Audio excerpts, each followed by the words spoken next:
Hello guys, good morning. Welcome to my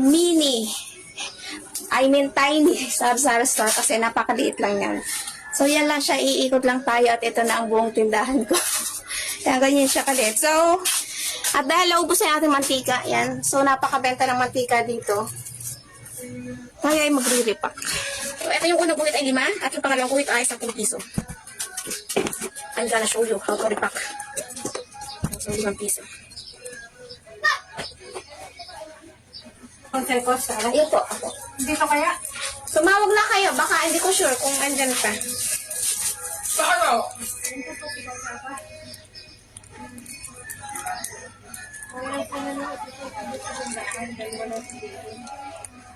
So, eto niriripa ko na kasi mahirap kapag magre-repack ka pa lamang kapag saka sila bibili. So, kapag nirepack mo, nakasave ka na ng oras at mas madali kang makakapagbenta. Kasi minsan sabay-sabay yung binibili.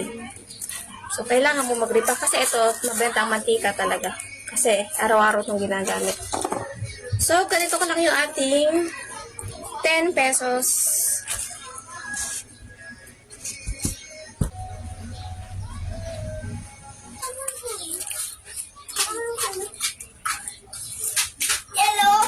Yellow.